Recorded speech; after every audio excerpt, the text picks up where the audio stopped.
Samajanatanandasya Janajana Salakaya Chakshun Militanyena Tasmai Shri Gurave Namaha Panchkoptu Vyascha Kripasinvivacha Patitanam Pavanebhyo Vaishnavijyo Namo Namaha. So, good evening to our large crowd here.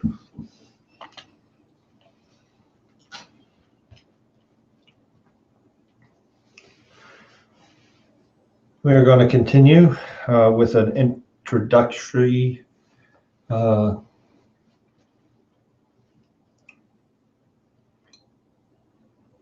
study this evening, like a preliminary grounding before we actually enter into an in-depth study of Srila Jiva Goswami's Tattva Sandarbha, the first of his 6 Sandarbhas. Our lecture is primarily based on a recent English translation of the Tattva Sandarbha by Satyanarayan Das of the Jiva Institute in Vrindavan, and also supplementing that with a more broader-based presentation that was done by Swami Tripurari, which he also entitled Tattva Sandarbha. But his audience, as you can see by his writing, is he's trying to attract the Western intellectuals and theologians to Jiva Goswami, so that they can gain entrance into a depth of logical, spiritual understanding, which for the most part far exceeds anything that's been presented by any Western philosophers. Of course, we as Gaudiya Vaishnavas look upon Jiva Goswami, Srila Jiva Goswami, as the most profound theologian, because he brings us into the heart of the Srimad Bhagavatam, which is that scripture around which all of our understanding of divinity manifests. So I thought we'd speak this evening on 2 things. We'd discuss key terms and concepts that are used throughout the book, Tattva Sandarbha,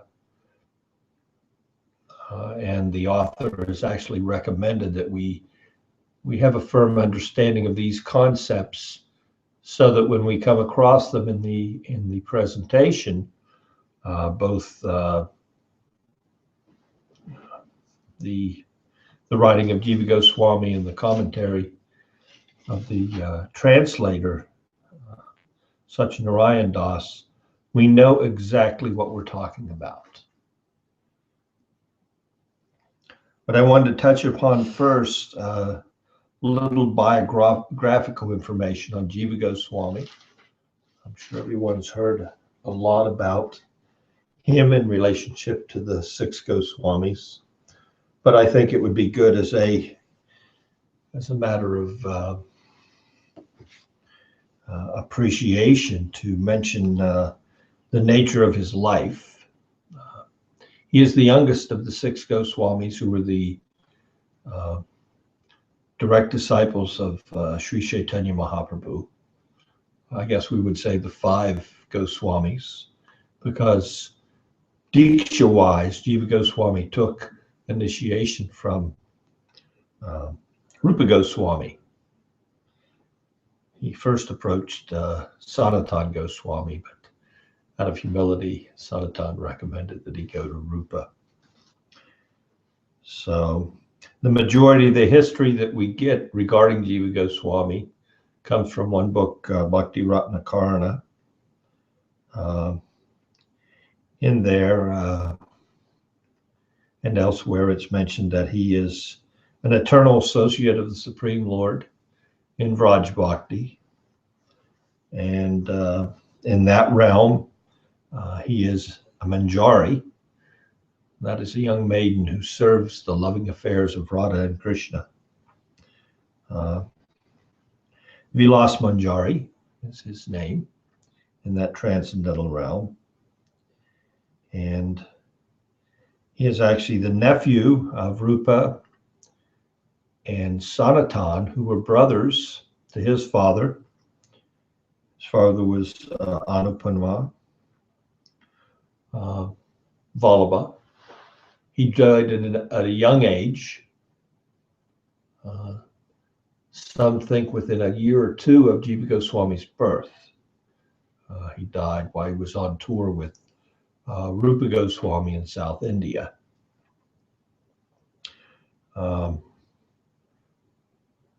His passing actually is put forth as one of the factors which influenced Jiva to renounce fully his material life.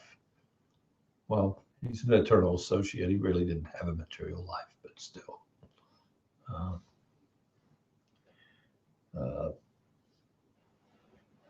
All of Krishna's eternal associates who are coming and engaging like sadhakas in sadhaka deyas are putting themselves forth as conditioned souls and showing how one should execute devotional practice in a sangha of devotees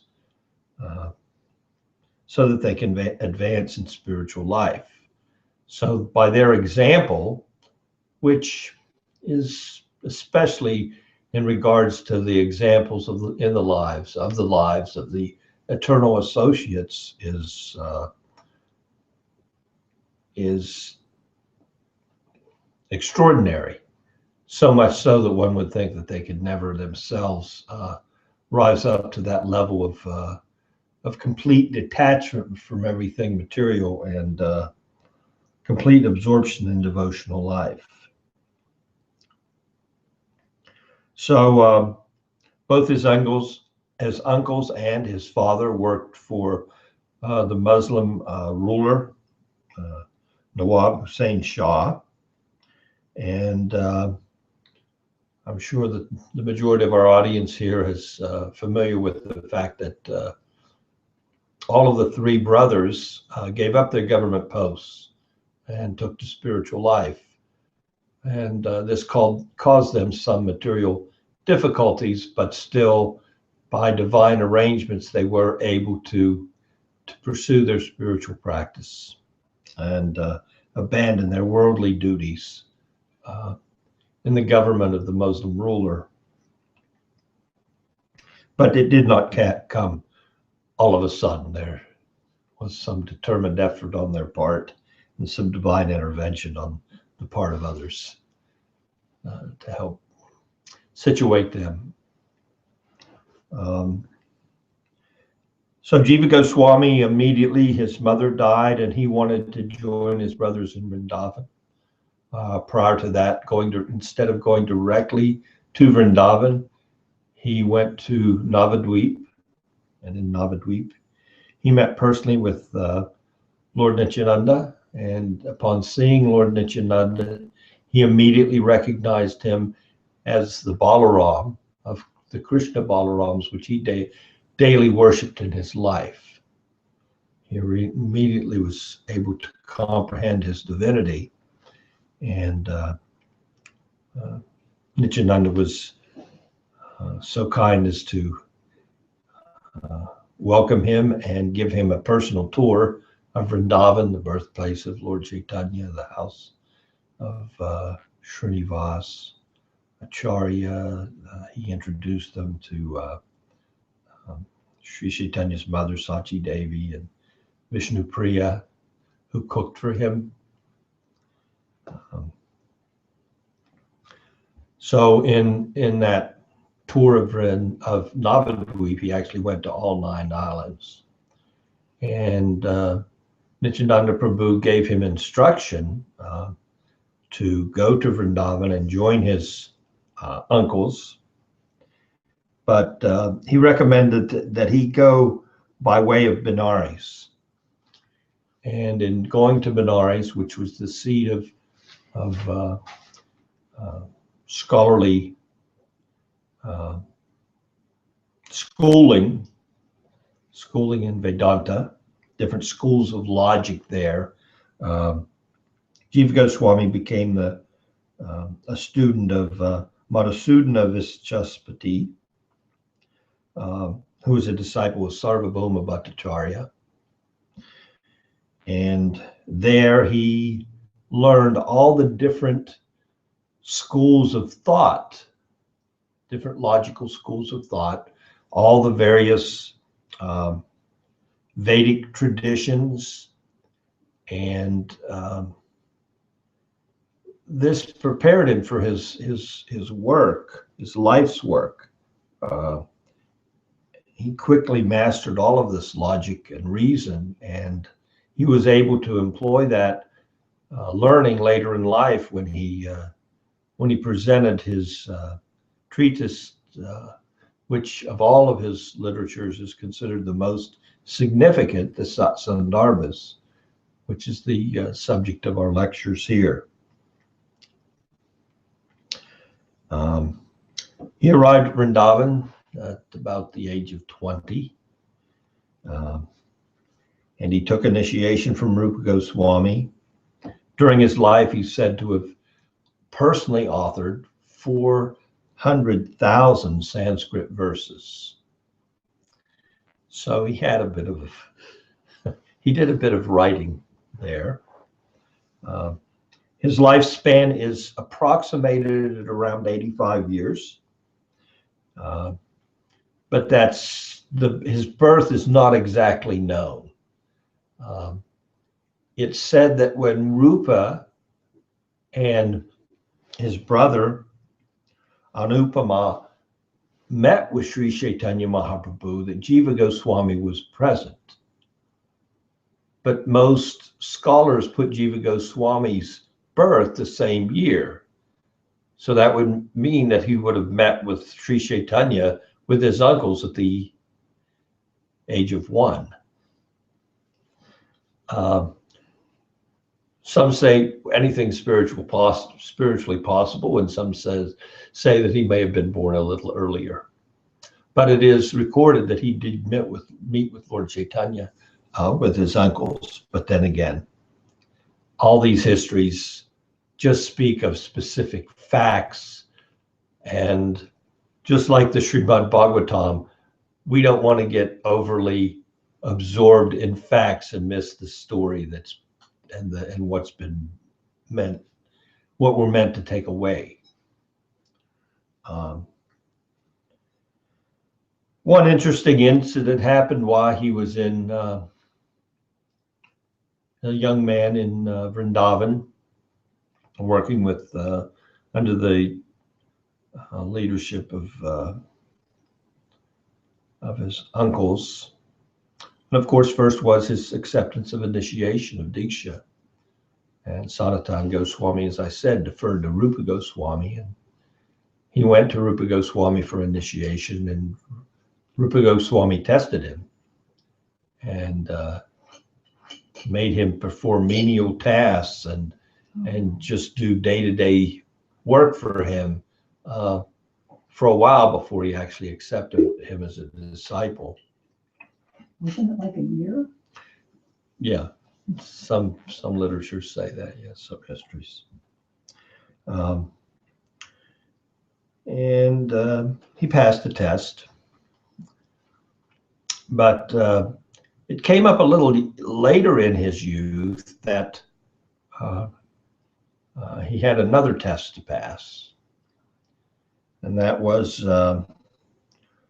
Rupa Narayana Saraswati, who's the Digvijaya, the biggest scholar, or put himself forward as the biggest scholar.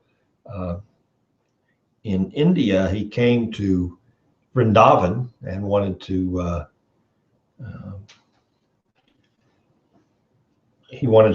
enter into an argument with Rupa and Sanatan, and because he wanted to be recognized as the greatest scholar in all of India. Well, the two brothers said, well, that's fine, you can be that. He said, oh, okay, good. He says, we don't need to argue with you. You're certainly so much better than we are. And he gave them they were willing to sign a certificate, Jayapatra certificate. Yes, I've been defeated by this great scholar, Rupanarayana Saraswati. He is the best. So he also heard that they had a nephew, Jiva Goswami, who was also a great scholar. And he said, well, I need to get his signature too.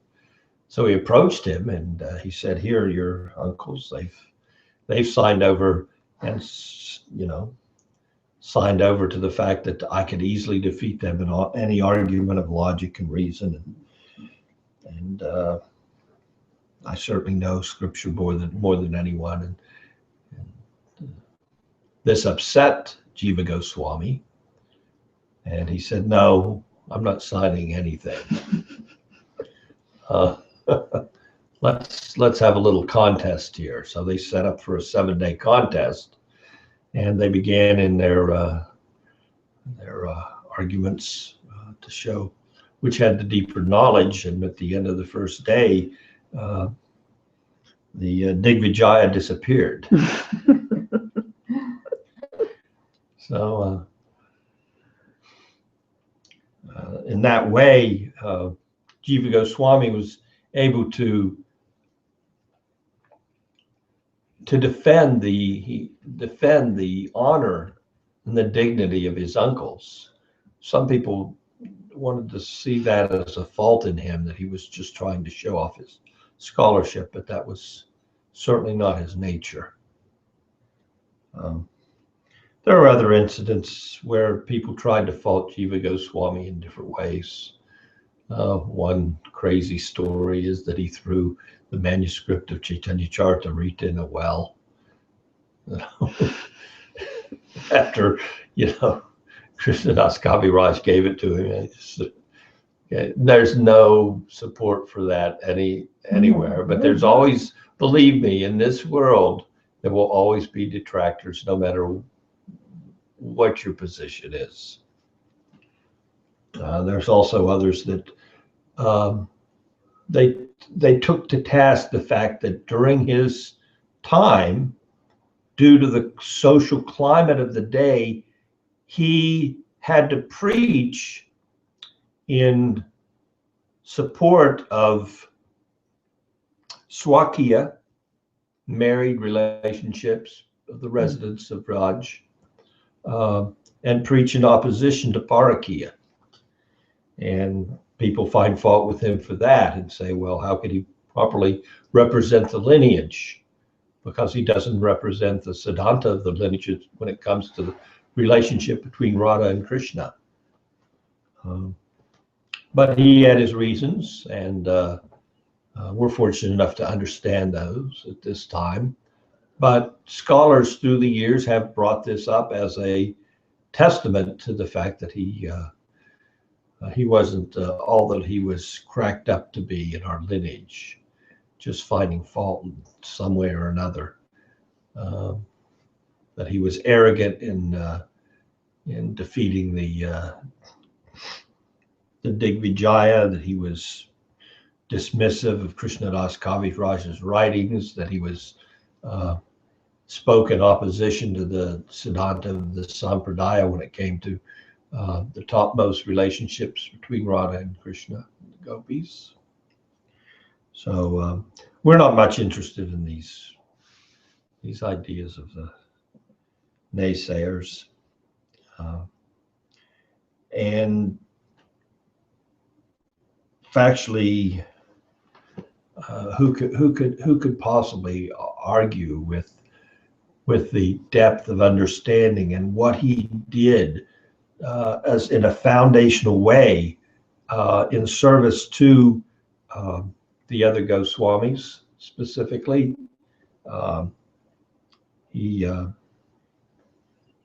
It's said that he gave a spiritual revelation to the Muslim Akbar, and in doing so, received unlimited funding for the temples in Vrindavan.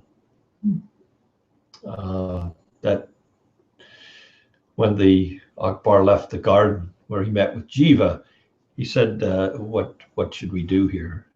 Oh, well, we want to build these temples. So four major temples were built with that funding. That's fancy. And then later, one of the Akbar's followers provided funding and the land for Radha Damodar Temple, where Srila Prabhupada stayed, and Rupa Goswami personally oversaw the construction of that temple. And both Rupa and Jiva their samadhis are at that temple. So Prabhupada personally, my spiritual master, spent 6 years there before he came to the West.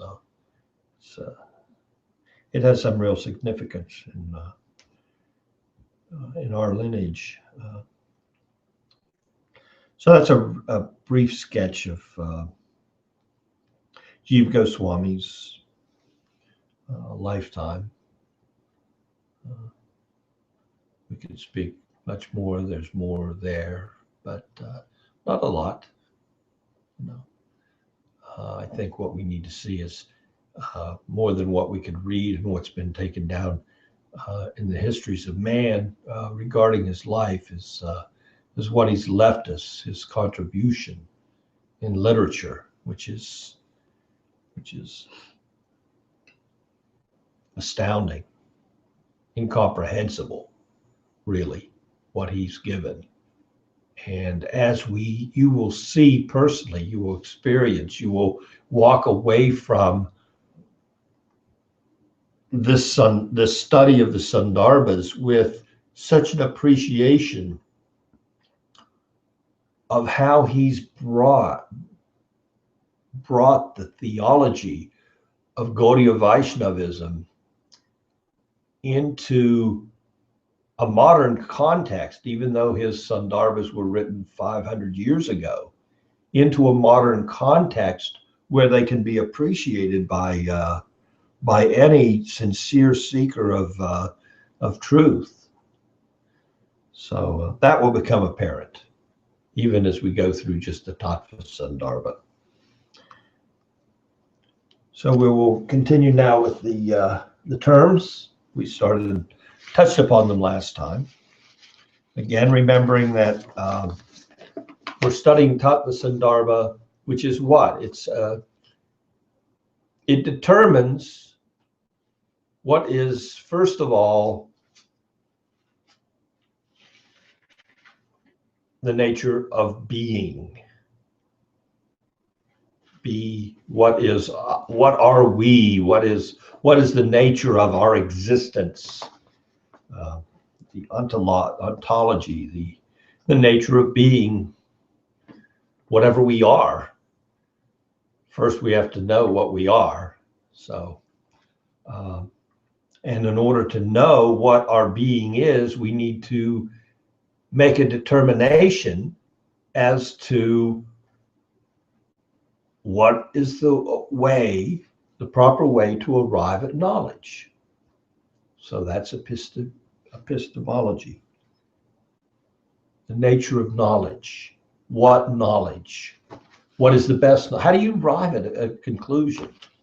And we touched upon in the last class, just as by way of introduction, the fact that we can see that your knowledge and my knowledge, if our determining is based upon the senses, is never going to be completely in sync.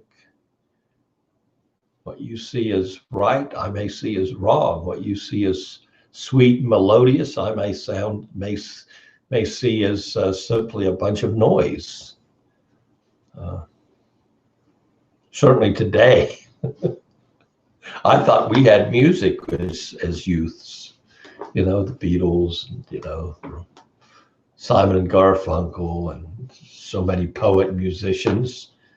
And then I see or hear a little, just a touch of what's out there today. And what I thought we had the sweetest music, and what's listened to and appreciated today, I have no appreciation for and no ear for whatsoever. It sounds like noise to me, just as our music, the melodies of our age, the sweetness of that music of our age, sound like noise to our parents. How it could, I have no idea, because it was the best. The best. I mean, they didn't have the Moody Blues. They had, who? Frank Sinatra? Frank, yeah, Perry Como. So that is what Tattva Sandarbha is going to give us, is a frame of reference for acquiring knowledge, epistemological framework of understanding ontology, the nature of our being. That it will present, not should, it does present unequivocally a logical presentation that allows us to approach such a serious question as, who am I? Why am I here? Where did I come from? What is the nature of my being? In a very, very comprehensive and universally applicable system of acquiring understanding. So terms. I'm going to run through the terms again. We touched upon a couple of them. Achinta, transrational, beyond what can be perceived with the senses, but not beyond what can be understood through a frame of reference. It can be there can be words that can explain the unexplainable in a way that we can understand it. Now, of course, from the sadhaka's viewpoint, from the spiritual practitioner's viewpoint, this achinta is coupled with spiritual practice, because they have an experience of understanding and grasping knowledge that is coupled with their practice. And Jiva Goswami makes it perfectly clear in his Mangalacharana, his opening 6 verses, 6 verses of Tattva Sandarbha, that we as sadhakas are the audience for his book. People of faith, people who are seekers of the truth, people who are seekers of spirituality. You are the audience for him. He's written this for you, and anybody else coming to this literature, you won't find what you want here unless that's your objective. So take your inquiries elsewhere. I don't have time for you. And you shouldn't waste your time here. Because the sadhaka in spiritual life, under some spiritual discipline, however great or small it may be based on his position and his qualification at a particular point in time, the sadhaka has direct experience of what we talk about when we speak about achinta.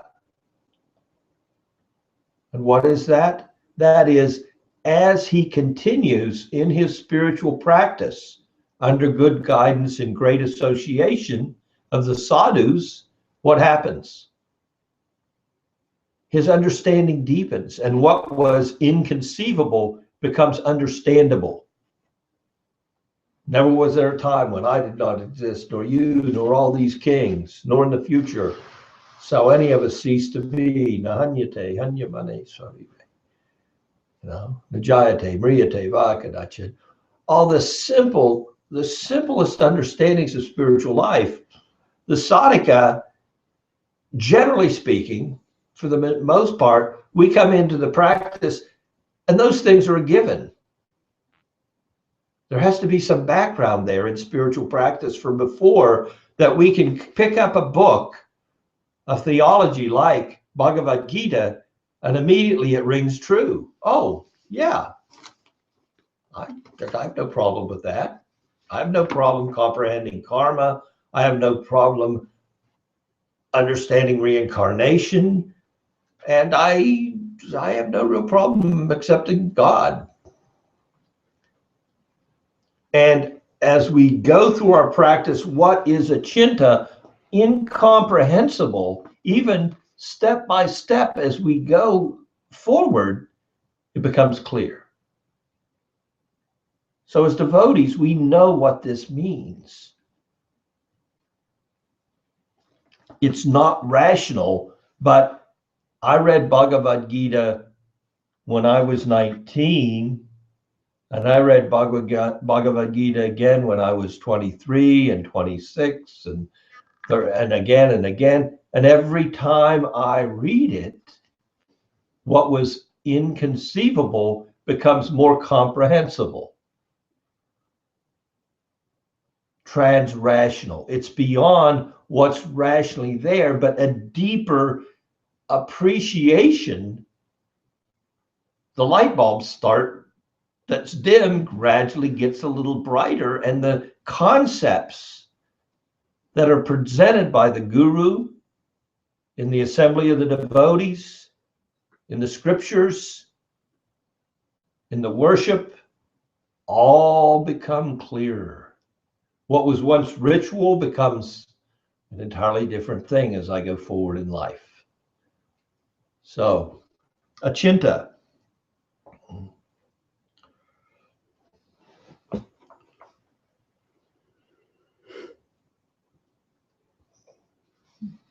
So, beyond conventional logic and reason is what this phrase means. Not beyond understanding, not beyond spiritual logic. There's a term used, sastrika gamyatvam, known through revealed words of God and realized sadhus. And if we look at it, that's how these things are understood by us. Shastriya, the Shastriya. Gamyatvam, sastrika gamyatvam. We see it through the eyes of scripture, and we realize it through the sound vibration coming from the sadhus, from the guru. And the unconceivable becomes enlightenment for us. Brahman, unqualified absolute, Bhambeti, Paramatmeti, Bhagavaditi Sabjate. What is the nature of unqualified absolute? Brahman, it means one spiritual, to the jnani, to those that pursue the path, it means that the absolute is non-dual. There's there cannot be any contradiction. There cannot be any duality in that supreme. Advaya jnana. So, devoid of any inherent potency is another characteristic of Brahman. The Brahman conception of the absolute, okay, non-dual substance, truth, is what? It has no inherent potency. No Shakti. Right. Independent of Shakti. Uniform plane of existence a spiritual substance. It lacks distinctions, beta. It lacks beta. No distinctions. So when we refer to Brahman, we're referring to that aspect of the Supreme as seen irrespective of his energies and his various potencies.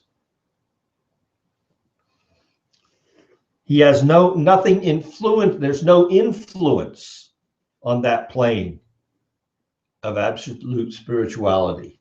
Nothing can influence it. Everything in this realm is based upon influence, upon impressions. Everything in the absolute transcendental realm is also what? Based on influence. But when we talk about Brahman, we're talking about cannot be influenced. The second there's influence, that means that there is what? There's duality. That means there's a difference between one thing and another. Well, the second you introduce that concept, then that means that's not Brahman.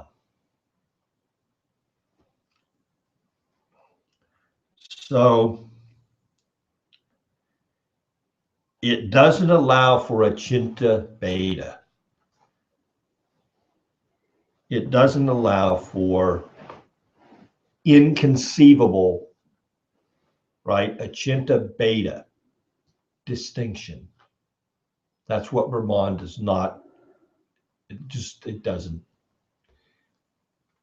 doesn't have that as a character. Well, it doesn't have characteristics because there's no difference. So when you talk about inconceivable difference, distinctions between one thing and another, that doesn't fall under the realm of Brahman. Then we go to Paramatma, the Supreme Self. Some great transcendentalists look on the absolute truth as Brahman. Some look on it as Paramatma. So Paramatma is generally seen by the transcendentalists as what? The Supreme Self, an internal guide, a regulator, the creator, Ishvara, of everything.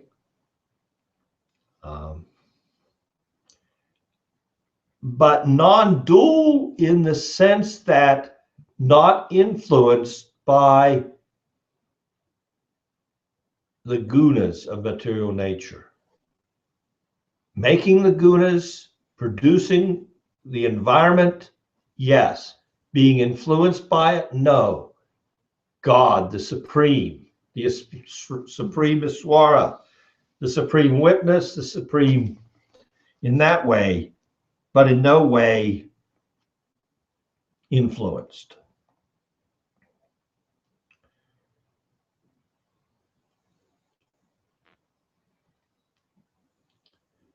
When we talk about Paramatma, we talk about an aspect of the Supreme which is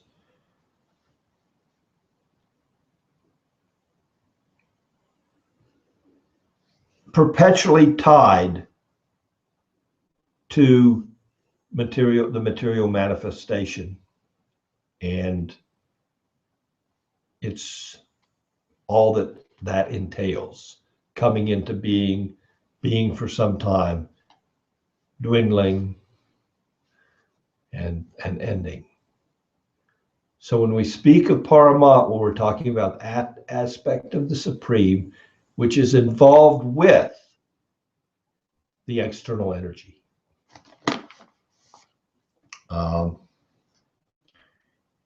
So that's God in one specific Leela. The Supreme in one aspect of Leela, which is called what? Shrishti Leela. He makes available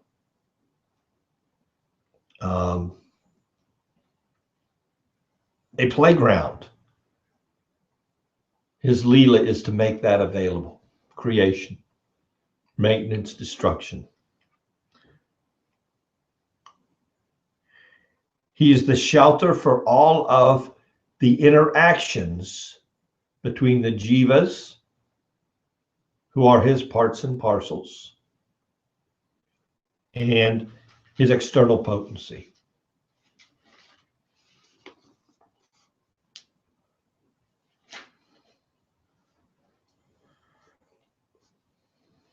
Then we come to the conception of the absolute Bhagavan. And we have all that's there in Brahman. We have all that's there in Paramatma. And then we come to what? The display of unlimited potency.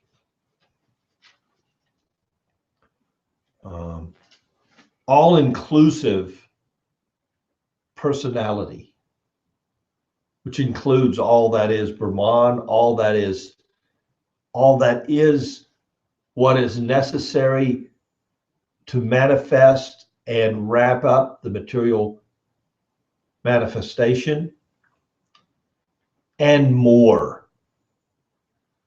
Krishnastu Bhagavan Swayam. Bhagavan. Unlimited potencies in everything. And that includes unlimitedly independent of any direct involvement with his energy, external energies. Fully endowed with Swarup Shakti, his own Shaktis.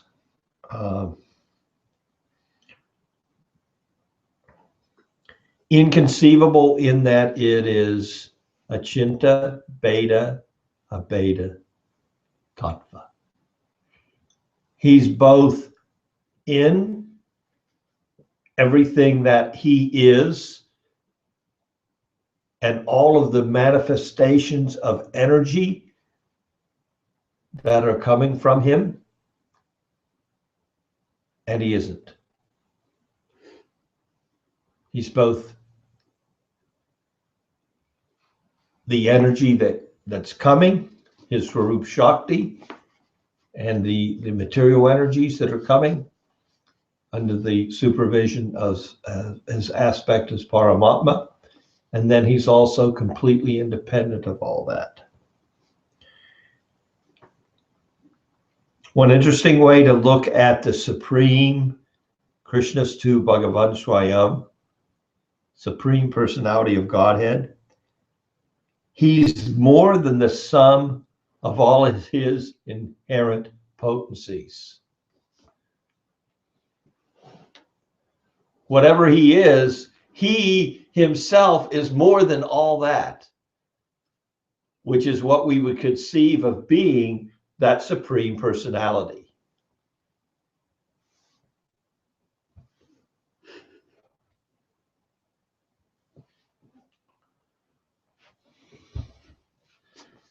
Bhagavan.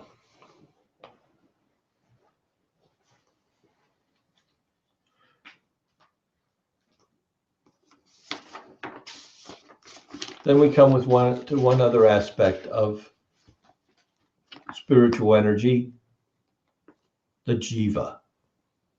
So what does it mean when we say jiva? It's an individual living being. It's an atma, it's a particle, spiritual life. And it's qualified within the material realm, which is the place where it manifests itself. It's qualified, it's given qualities within the material realm through the application of an intellect, buddhi, the application of ego, ahankar, false ego, the use of the mind to sort all that out, manas, the senses, and a physical body. That's what constitutes a jiva in its active state. And its inactive state, it's back merged into the Purusha avatars. Karnadakshai Vishnu. It's lying completely dormant, free of activity.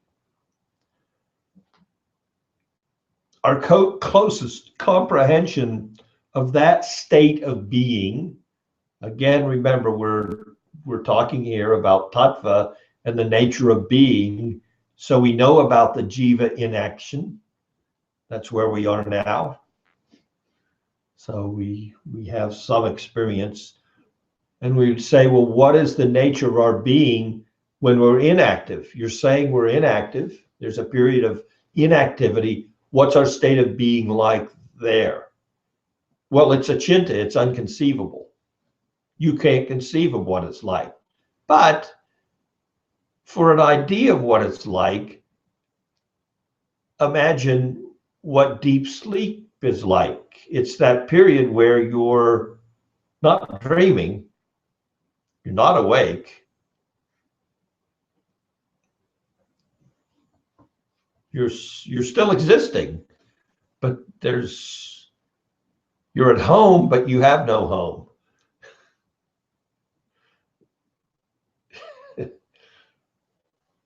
You're there, but you're not there. You have no frame of reference in deep sleep. You can't grasp what that's like, but that's the non-manifest stage of being. And we go to that place a little bit on a daily basis. I guess that's to keep us balanced, because we got to get out of this place sometime.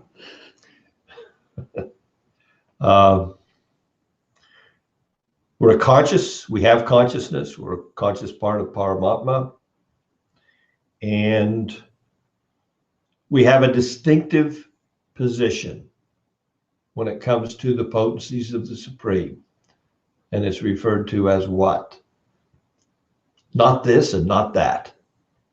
Tatasta. We're not Swarup Shakti, we're not the Lord's internal spiritual potency, and we're not his external material potency. We're not either of those things. We're Tatasta, somewhere in the middle. So let's get out of the middle. It's a place of indecision. So on with terms. Let's talk about Uttama Bhakti, pure unalloyed devotion. What's a characteristic of Uttama Bhakti?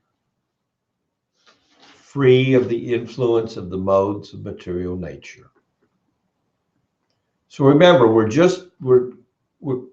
becoming familiar with these terms so that the way we're seeing them is appropriate, that we have no misconceptions regarding them, because they're going to be introduced to us again and again through our study of the Sandarbhas.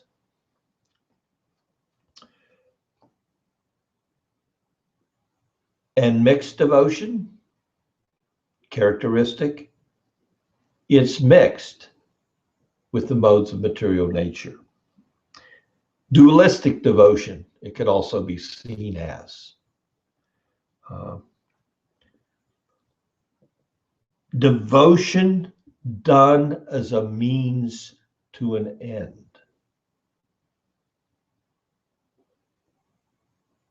Dualistic devotion, devotion done as a means to an end.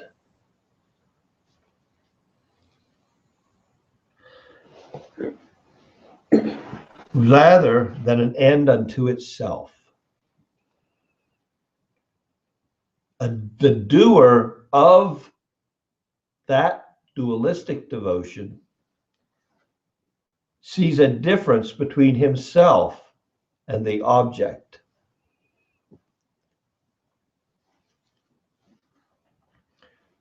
Bhagavan. These are very subtle points. It's a subtle way of looking at things. Well, of course, we're going to see a different. He's God, and I'm the devotee of God. But it'll come out a little bit more when we look at the next term. And we'll see if we can get through a full discussion of the next term, which is nirguna bhakti. Devotion free of the gunas. Non-dual devotion. Non-dual devotion. As opposed to what? Dualistic devotion, which what? Sees the service as a means to an end, not as an end in and of itself. And this, we've gotten a glimpse of this from the way Swami Tripurari speaks on it. What is the way that we should see devotion? What is the way that Vishwanath Chakravarti Thakur introduced us in his Madhurya Kadambini to devotion? What is its nature? Just for Krishna's pleasure. What is its nature? It has a nature in and of itself, which is totally and fully independent. It's not something we bring under our control. It's rather something that controls us. So it's not that we do devotion, it's more devotion does us. If we're fortunate enough to what? Yadrichaya, somehow or other come into contact with it through Krishna's devotees. And it's hard for us. Again, this comes back to the same point. We're in the world of doing and getting a result for doing. Bhakti is not that. It appears like that sometimes, but it's not that. So when we talk about nirguna bhakti, we're talking about having the proper conception of bhakti, that bhakti's doing me. I'm not doing bhakti. Bhakti's completely independent. There's nothing I can do to bring bhakti under my control. That's not within my capacity. There's me, Jiva, Tatastha Shakti, wavering between this side and that side, thinking that I can get to that side because I can roll the boat. But that's not really what's going on. Yasha Prasada, Bhagavat Prasada. We hear the verses, but do we really enter into the deeper understanding of what the acharyas are telling us? Without the mercy of the spiritual master, no one makes any advancement. Any advancement. What's that word? Any encompass? Everything. Everything. So there was one thing that actually these definitions came in a section in the book where the authors pointed us. Understand these terms and concepts. And he's given these purports, which I'm trying to relate to you in this class. I wanted to read what is said about nirguna bhakti because it's quite revealing.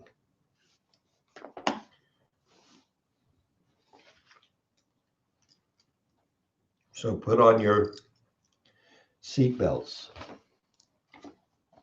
One who holds to the egotistic and separatist conception of being a performer of devotion, a chanter of the name, a doer of acts of good to others and God, and so on, is caught in dualistic devotion, impeding this transcendental flow. When we abandon this separatist identity, we become but instruments through which devotion itself flows unimpeded. The interactive screen upon which the divine name arises, the playground in which the drama of worship unfolds. So there's much to be said about adjusting our mentality from being the doer of devotion to being done by devotion, from going from guna, from dualistic devotion, to nirguna, non-dual devotion.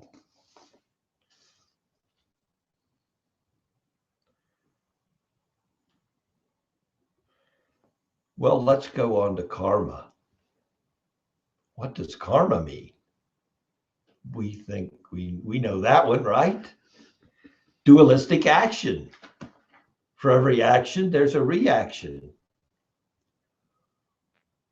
Well, let's look at karma and niskarma yoga in relationship to Uttama Bhakti.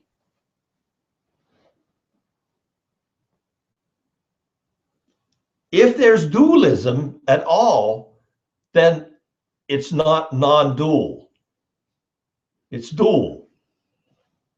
So goal-oriented or result-oriented action, even if it is niskarma, form, is still dualistic action. Say that again. That last. It, action, even if it's without a desire for the result, if it's done on the karmic plane of activity, is still dualism, not nirguna, not nirguna devotion. Well, like, what's our natural question going to be here? Well, what do the sadhus mean when they say what? What is that terminology we use for employing everything in Krishna's service? Dovetailing. Yukta Vairagya. Yukta Vairagya. Yukta Vairagya. Well, isn't that Vairagya? Well, what's Vairagya? It's Renunciation. renunciation. Is our goal renunciation?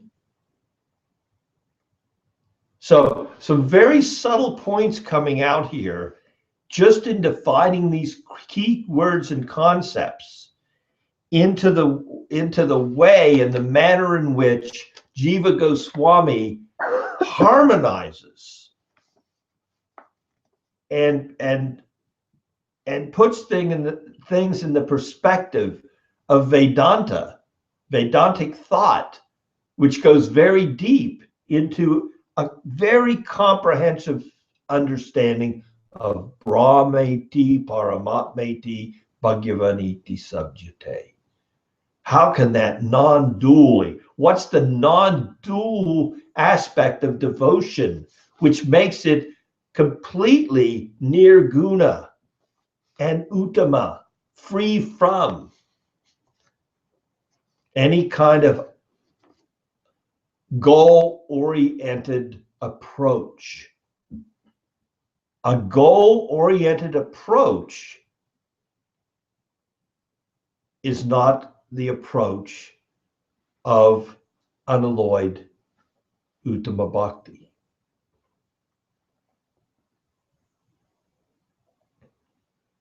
Well, does that mean I can't have any spiritual aspirations? No, because what is that spirit? What energy of the Supreme does that aspiration fall under? Swarup Shakti. I want to be the Swarup, I want to engage in the Swarup Shakti. Well, that's not, So then what's the distinction? Am I allowed to have that thought? Am I doing bhakti for bhakti's sake or bhakti for my sake? So we have to come to a point where we deal with all this in our devotional life and have to understand in good guidance how to reconcile all these contrary things in the materialistic mind and come to a what? A chinta, inconceivable conclusion that is Siddhantically correct, that's in accordance with the methodology and the application. But what we're going to go is we're going on a very deep ride now.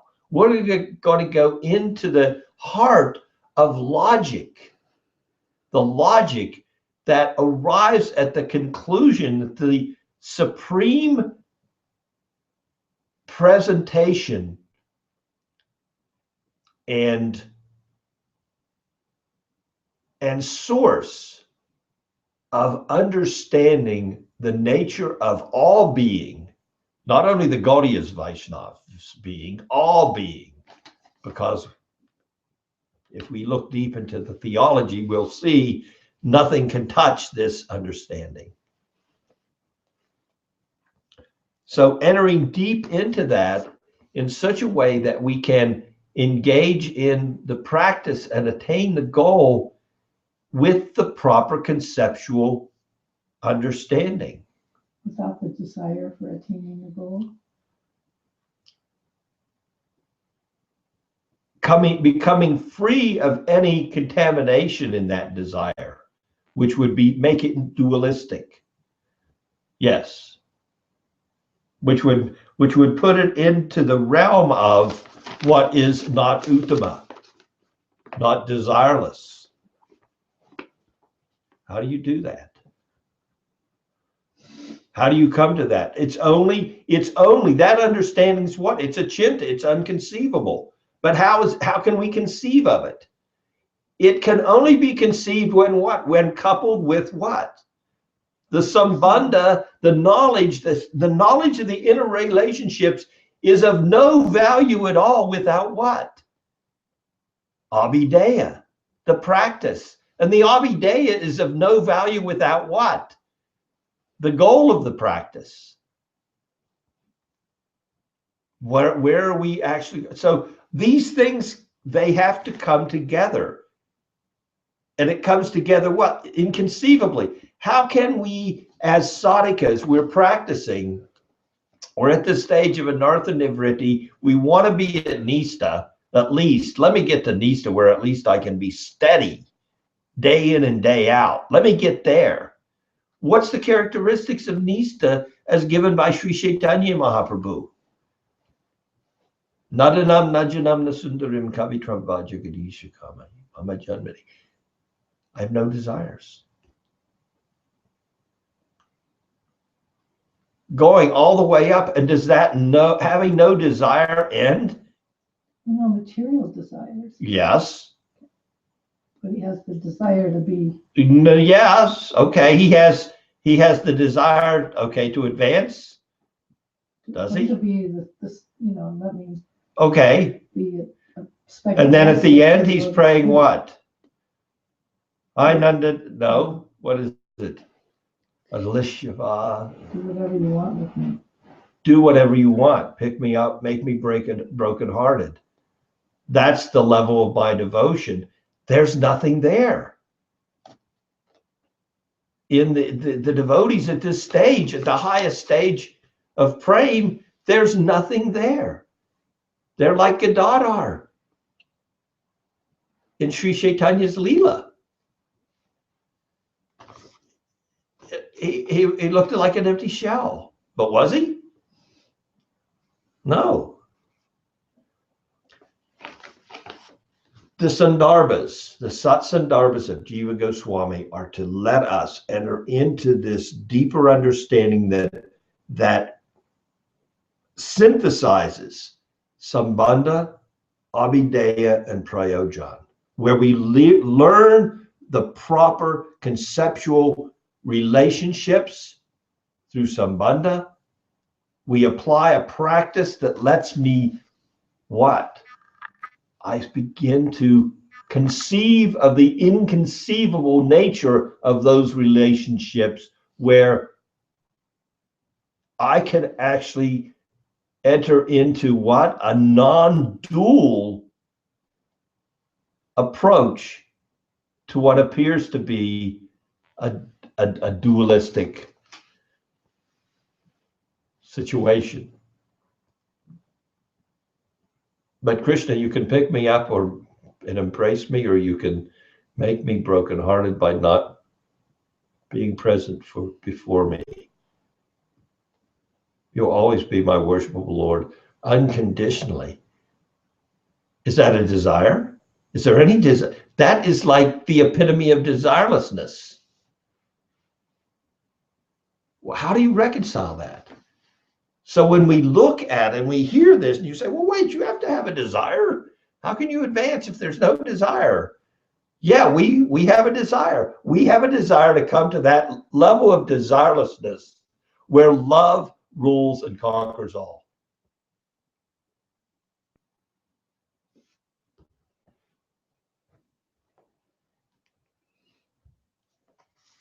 I'm sorry. There's a few more words, and next class we will actually get into the Mangalacharana. We just have a couple more terms to go through here, which I didn't make it to, but. Could you just say the karma thing again? I didn't. Which karma thing? When we were going through the terms and we came to karma. Uh-huh. And, Well, just that karma is dualistic action, right? Yeah. We're acting on the plane of activity with a result. Niskarma is what? It's activity with a result without attachment to the result, wanting to give but that doesn't make it still result oriented. I work hard and then I want to give my guru the money, but I still work. So even in this karma, it's still dualistic. That's the point to be understood there. Okay.